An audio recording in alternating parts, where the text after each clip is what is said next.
Hoy entrevistaremos a Lucas, quien nos ayudará con la historia del Nuevo Testamento, por ser historiador, además de ser médico. Lucas no seguía las reglas de historiadores de hoy, pero sí presenta datos que abren los ojos para ver a Jesús y sus discípulos según un pensador griego.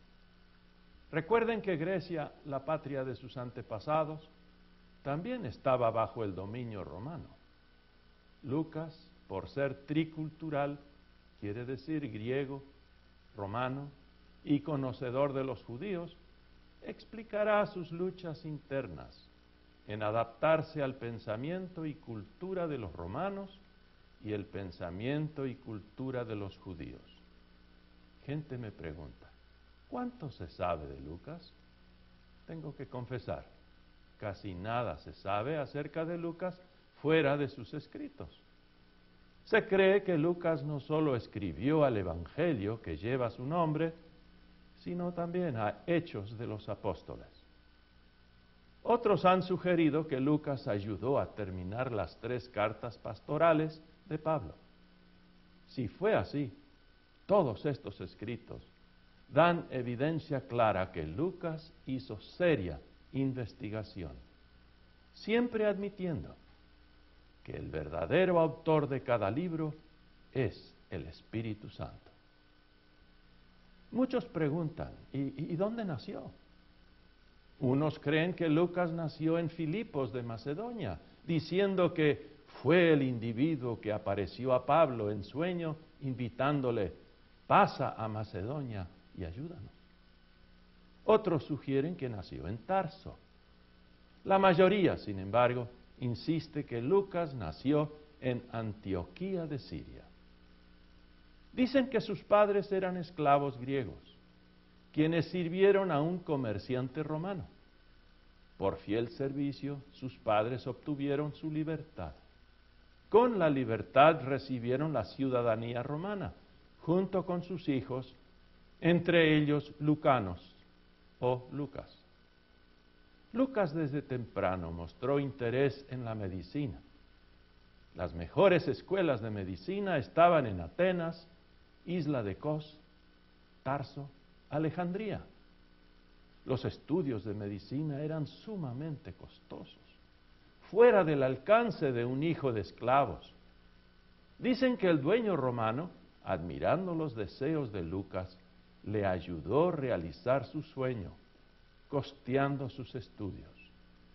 Por ese gran favor, Lucas diariamente le dio gracias al dios Escolapio, la divinidad de la medicina. También me han preguntado, ¿en qué lugar llegó Lucas a conocer de Jesús y de sus seguidores? Para contestar eso, dejaré que el mismo Lucas nos cuente. Slaughter, en su novela Road to Bithynia, cuenta que yo a los 18 años visité a Jerusalén con el centurión cuyo soldado fue sanado por Jesús. Esa visita coincidió con la defensa de Esteban ante el concilio, cuando murió apedreado. Esa forma de muerte de un paisano griego fue un enorme choque para mí. Apedrear a una persona por expresar sus ideas es un acto de bárbaros y no de gente civilizada. Esa experiencia me enseñó lo que le cuesta a uno seguir a Jesús y andar en lo que llaman el camino. Lo que más me impresionó fue cuando Esteban exclamó, Señor Jesús, recibe mi espíritu. Y de rodillas clamó en gran voz, Señor, no les tomes en cuenta este pecado. Aprendí algo de Jesús, pero no fue el momento de mi conversión. De repente, Saulo pregunta al gentío en alta voz, ¿hay un médico aquí? Aunque no había terminado todos mis estudios, yo me presenté. Saulo me pidió examinar a Esteban para verificar su muerte, diciéndome, no esperes remuneración. Me arrodillé para tomar el pulso. De repente noté un leve movimiento de un párpado. Con un susurro, Esteban dijo, sus palabras están en el rollo, en mi toga. En ese momento Saulo me gritó: «Joven, ¿está muerto ese charlatán?». Le respondí que aún tenía que examinar el latido de su corazón. Cuidadosamente coloqué mi oreja sobre el pecho de Esteban, así como lo señala Hipócrates, para escuchar los sonidos del corazón y de los pulmones. El corazón estaba silente, pero pude hurgar con mis manos en la toga de Esteban. Logré sacar el rollo de la toga y meterlo en la mía. Levantándome, anuncié en voz alta: «Este hombre sí está muerto». ¿Se pueden imaginar con qué cuidado mantuve el secreto de ese rollo que contenía palabras de Jesús? ¿Y dónde entregaste ese valioso rollo? Como tuve que ir a Pérgamo para terminar los cursos que me faltaron para graduarme, pasé por Antioquía y dejé el rollo con un conocido. Al terminar los estudios, regresé a vivir en Antioquía. Casi todos mentaron en nombre de Pablo. Noté como él y otros de sus colegas estaban enseñando a familias en sus hogares acerca de Jesús. Noté que no solo enseñaron a familias judías, sino también a griegos. Oí que se estaban preparando para llevar la noticia de Jesús a otros lugares, hasta a otras naciones. Confieso que soy muy aventurero, me gusta viajar, especialmente en barco. Afortunadamente no me mareo ni me enfermo en tormentas. ¿Acompañaste por casualidad a Pablo en algún viaje? Sí, acompañé a Pablo en varios de sus viajes. Es allí donde aprendí más y más del Señor Jesucristo. A la vez, cuidé a Pablo curándolo de diversas enfermedades y horribles heridas. Lo que más me gustó en Pablo es que no hacía excepción de personas. Era persona muy franca conmigo y con los demás. Cuando Pedro no comió con los gentiles en Antioquía, Pablo abiertamente le reclamó su hipocresía. Pablo era un hombre entregado al servicio de los demás, prefiriendo alcanzar a los gentiles, los no judíos. Por eso me sentí muy cómodo con él. Él estaba dispuesto a morir por Jesús, y varias veces yo lo vi moribundo. Observé en Pablo el Espíritu de Cristo. Así, cuando el Espíritu Santo me motivó a escribir acerca de Jesucristo, de Pablo, de Pedro y otros apóstoles, fui movido a hacerlo. ¿Qué material usaste para escribir el Evangelio que lleva tu nombre? Usé un rollo de cuero de unos 10 metros de largo y 30 a 40 centímetros de ancho. Usé el espacio doble de una hoja, dejando un buen margen a cada lado. Escribí de izquierda a derecha, con pluma y tinta. Seguí en la siguiente página, de arriba hacia abajo. Sí era posible cortar el rollo al llegar al fin de un escrito o volumen. Pero en este caso, añadí otros escritos o volúmenes hasta llenar el rollo. Al comenzar el Evangelio, ya tuve en mente publicar más volúmenes en ese mismo rollo. Los rollos fueron guardados en cacharros de barro, semejantes a los que preservaron a los rollos de Qumrán.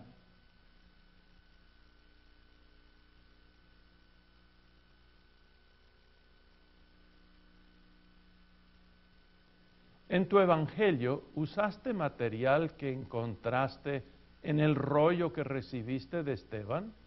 En mi prólogo no menciono nombre alguno de los que me ayudaron a poner en orden la historia de Jesucristo. Aunque vi lo que Marcos y Mateo habían escrito, no me copié de ellos. El Espíritu Santo me permitió usar material común, pero lo presenté en un esquema algo diferente de ellos. La persona que más me ayudó con los relatos de la infancia de Jesús fue María, la madre del Señor. Recuérdanos de esos relatos que ella compartió contigo. Me contó cómo el ángel Gabriel la sorprendió al anunciar que ella fue escogida por Dios para ser la madre del Salvador. Aunque no entendió, aceptó. También me contó que el ángel Gabriel había anunciado a Zacarías en el templo que su esposa, la anciana Elizabeth, iba a dar a luz un hijo y que debían llamarlo Juan. Y sin contarle nada a José, ella salió a visitar a Elizabeth en la montaña de Judá. ¿Se quedó María para ayudar con el parto? No, María regresó a Nazaret y le contó a José lo que había pasado. Cuando el Espíritu Santo le ayudó a aceptar, José insistió en casarse pronto, para así proteger al nombre de María. También me relató del viaje de Nazaret a Belén con José para ser empadronados y el nacimiento de Jesús en una cueva, porque no había lugar en el mesón.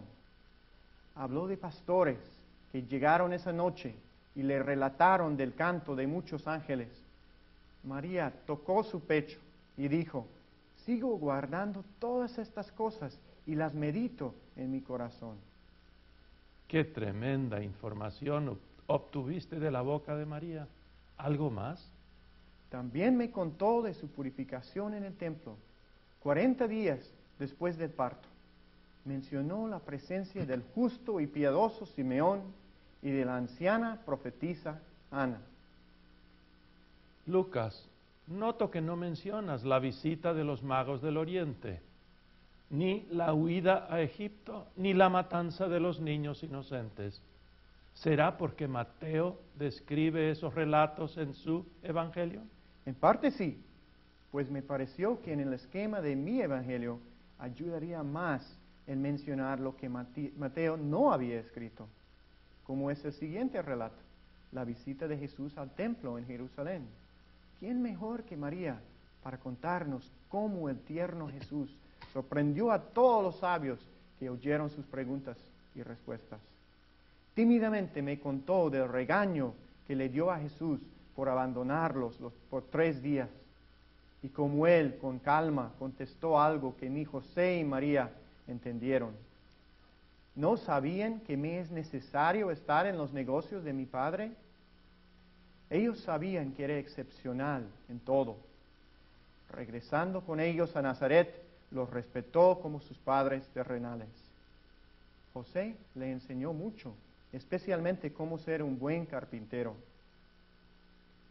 ¿Hay otros mensajes donde solo tú, Lucas, nos informas?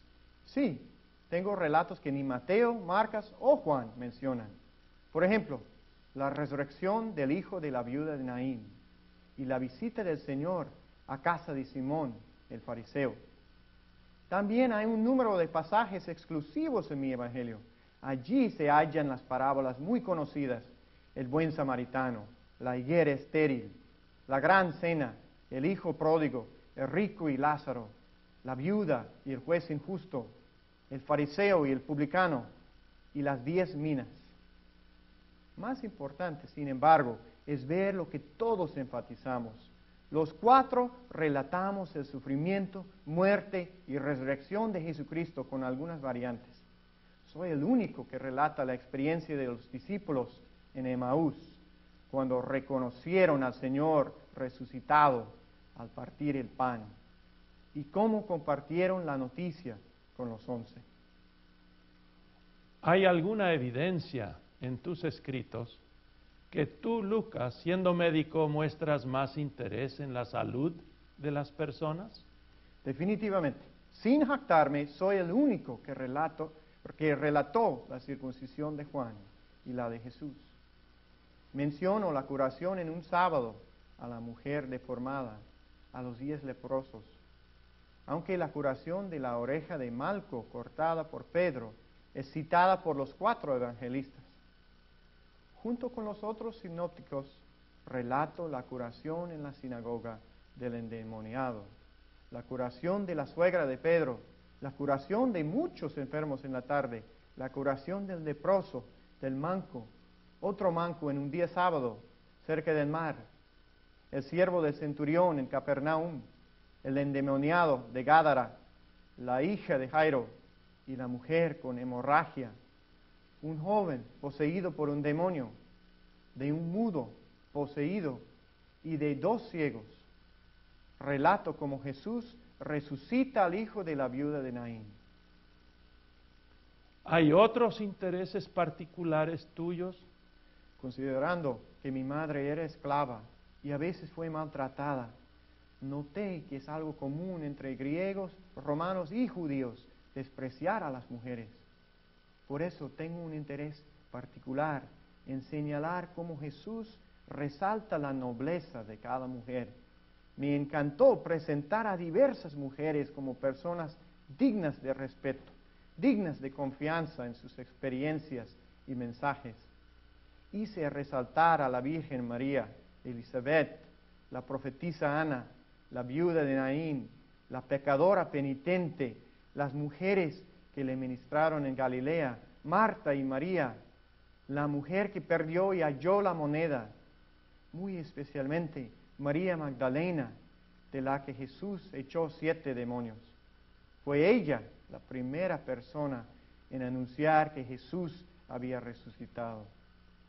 Pero hombres no querían aceptar el anuncio de una mujer, pero fueron al sepulcro y se enteraron por su cuenta que era verdad y creyeron.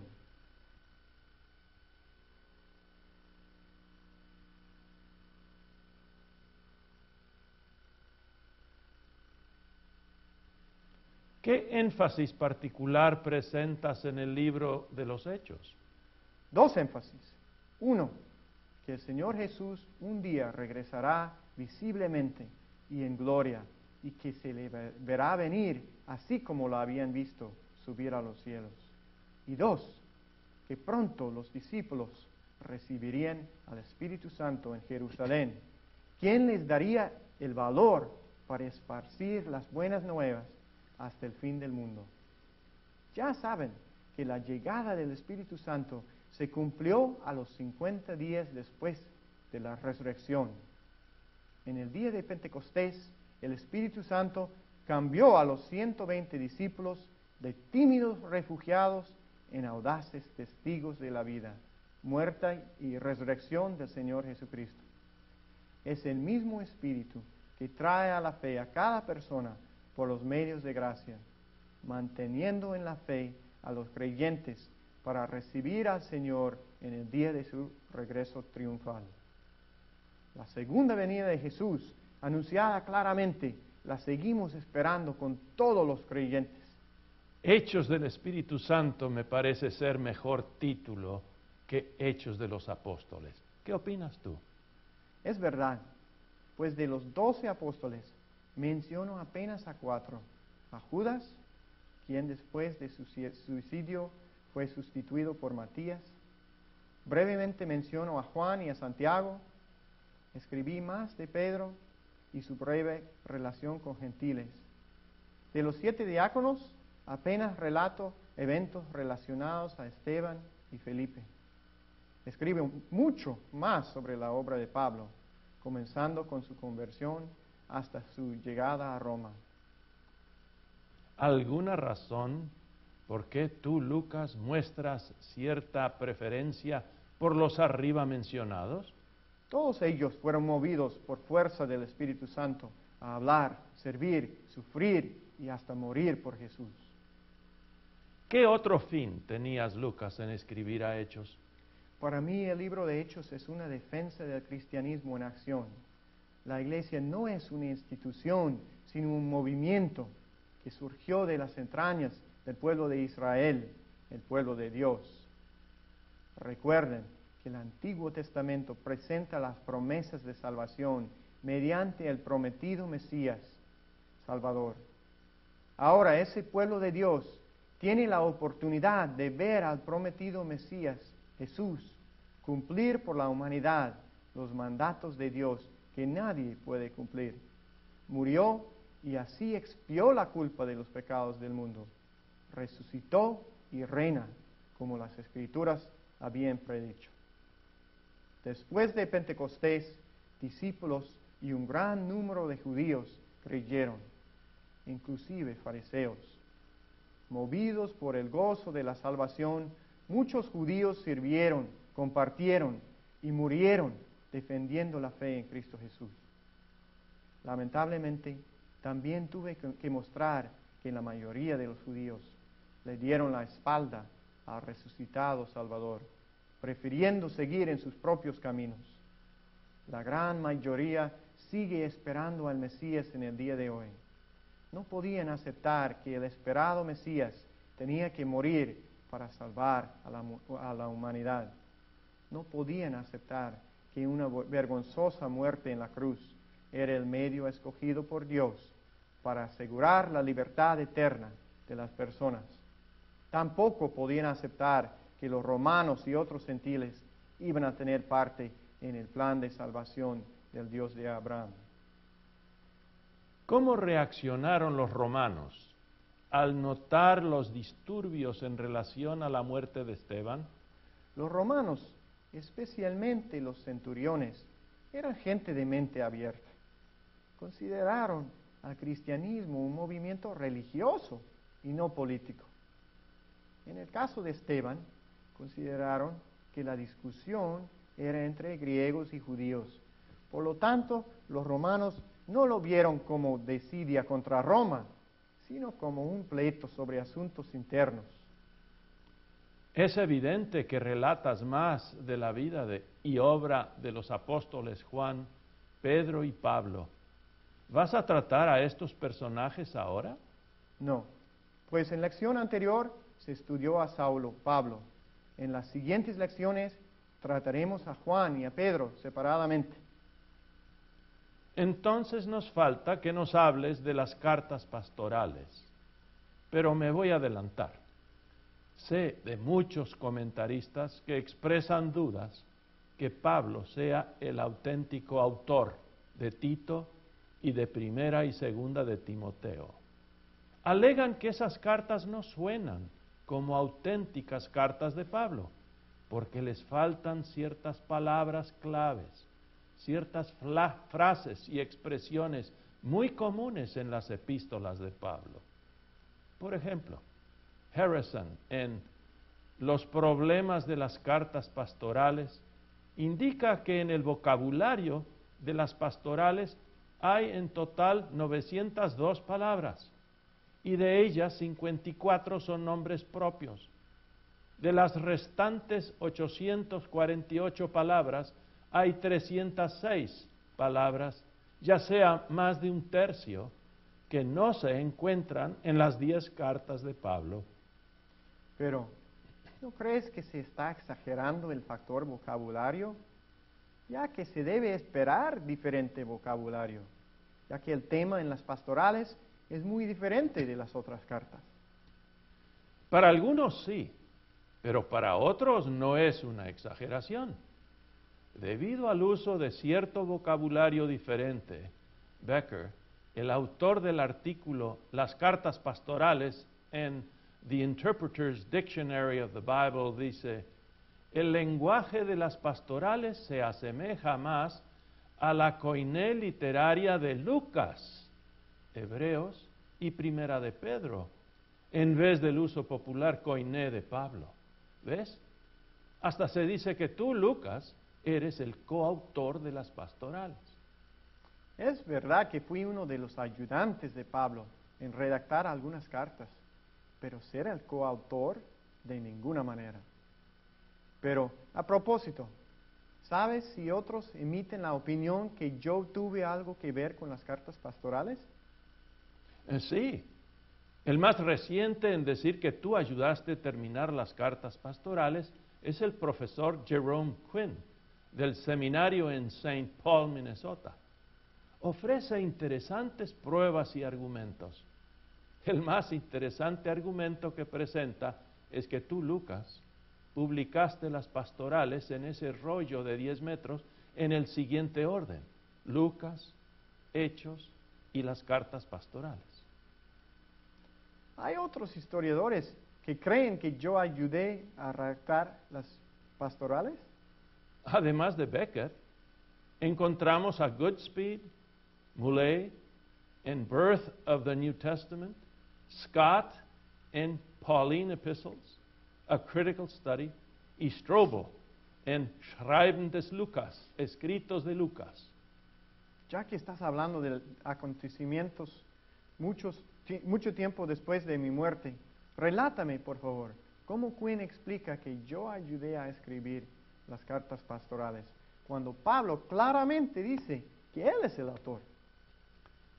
Quinn propone que tú, Lucas, como íntimo colaborador de Pablo, durante los últimos años de su vida, escribiste la carta a Tito y primera y segunda de Timoteo, pero que Pablo te las dictó en Roma antes del año 67, después de Cristo. Segunda de Timoteo muestra que tú, Lucas, revelas una gran intimidad con todas las personas de quienes Pablo se despide, y también de las cosas que Pablo le pide traer a Timoteo, como el capote, los libros y los pergaminos. ¿Cómo explica Quinn que yo agregué en el mismo rollo las cartas pastorales junto al Evangelio y a Hechos? En Hechos escribes en griego proton logon, primer escrito. Si solo contemplabas escribir dos escritos, el Evangelio, Lucas y Hechos, entonces hubieras escrito proteron logon, anterior escrito. Por lo tanto, al escribir proton logon en el primer escrito, indicas que pensabas añadir un tercer volumen. Como sabes, antes del año 80 después de Cristo, aún no se coleccionaron los escritos paulinos, tampoco los evangelios. Las cartas pastorales de Pablo, sin embargo, comenzaron a despertar interés en el público. En el año 90 después de Cristo, fecha del concilio de Jamnia, cuando se estableció el canon del Antiguo Testamento, ciertos grupos comenzaron en serio a coleccionar a los evangelios y también los escritos de Pablo. Desde el año 100 aumentaron las publicaciones. Se comenzó a usar códices, libros, en vez de rollos. Esto hizo posible copiar a los evangelios separadamente. También separaron a Hechos de tu evangelio. También separaron las pastorales y las unieron a Filemón, pues estas tienen algo en común, que fueron dirigidas a individuos. Terminaremos ahora con unas notas finales. La tradición dice que Lucas permaneció soltero toda su vida, murió en Bitinia a la edad de 74 años, alrededor del año 82 después de Cristo. Aunque Lucas y ningún otro informó cuándo y dónde murió Pablo, hay un grupo de comentaristas que cree que murió como mártir durante el reinado de Nerón, alrededor del año 67. Otros, sin embargo, insisten que Pablo fue dejado en libertad, ya que nadie llegó de Israel para acusarlo ante el emperador. Así Pablo pudo visitar a España y a muchos lugares anunciando las buenas nuevas del Señor Jesucristo. También dicen que en ese periodo de libertad Pablo visitó nuevamente a Éfeso. Por supuesto, vio la gran obra de su alumno Timoteo.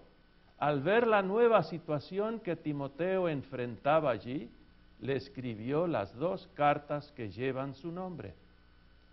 También visitó, dicen, a la isla de Creta y vio el progreso de la obra de Tito. Después de ver la situación que Tito enfrentaba, Pablo le escribió la carta que lleva su nombre. Se dice que Tito fue nombrado obispo de Creta, permaneciendo allí el resto de su vida. Con todas las diferentes conjeturas de actividades de Pablo, nadie ha aclarado dónde y cuándo muere San Pablo. Pero estamos eternamente agradecidos a San Lucas por su vida, por su obra y por su mensaje acerca del poder del Espíritu Santo en la vida de la tierna iglesia cristiana.